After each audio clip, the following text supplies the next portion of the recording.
Hello, crypto aficionados, and we have some great news for you. First of all, Kamala Harris is working on something where she will speak at the crypto conference as well. They're trying to negotiate. Mark Cuban has said she could be much more open to crypto businesses.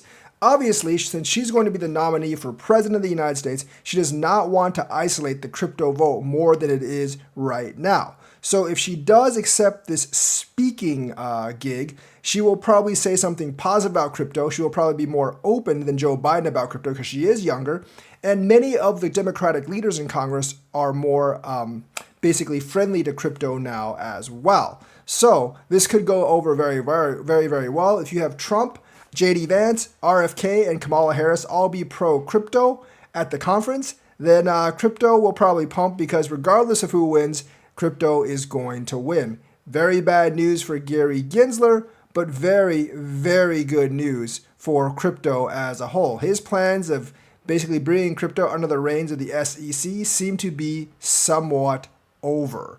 So yes, Harris might actually speak at the Ancient Crypto Conference. So, other ETF have surpassed all expectations in day one, passing over $1 billion in debut. The interest is there, folks. It is not missing. So Bloomberg ETF analyst Eric Balchunas said the $625 million in trading volume, excluding Grayscale's ETHE, was healthy and expects a sizable chunk of that sum will convert to inflows. We do have to say that Grayscale had like $400 million in outflows. So overall, it might actually be about neutral because a lot of the inflows were Grayscale's outflows. So Grayscale is throwing some cold water on the party. The U.S. listed the spot other exchange traded funds generated around $1.8 billion in cumulative trading volume on its first day of trading, roughly 23% of what the spot Bitcoin ETF saw on their opening day. Bitcoin was a little bit over $4 billion. So Ethereum is kind of falling in line, but I think a lot of people are expecting 10 to 20%. So that is very bullish news for spot Ethereum. The converted Grayscale Ethereum Trust and BlackRock shares iShares Ethereum Trust saw the most volume July 23rd at 458 million and 248 million. So iTrust essentially absorbed a little bit more than I would half of the Grayscale outflows. So that's pretty good. The Fidelity Ethereum Fund, Bitwise Ethereum rounded out the top four with 137.2 million and 94.3 million respectively. So basically, BlackRock, Fidelity, and Bitwise were the three inflows. Grayscale was the outflow. If you add all the inflows and outflows, they are about equal. The inflows slightly outnumber the outflows by about $10 million, but that's why Ethereum has not moved. But I think Grayscale, eventually will be outpaced by the inflows, just like it was in the Bitcoin ETF. And Ethereum might not experience that dump that Bitcoin experienced because the inflows are matching the outflows, but we don't really know. You still want some dry powder available. So that's very good for the BlackRock IBIT ETFs. And more than I actually had hoped for because I didn't think they were going to actually get that much of a chunk. But there were a lot of people interested in Grayscale, Bitcoin, and Fidelity Bitcoin and everything else.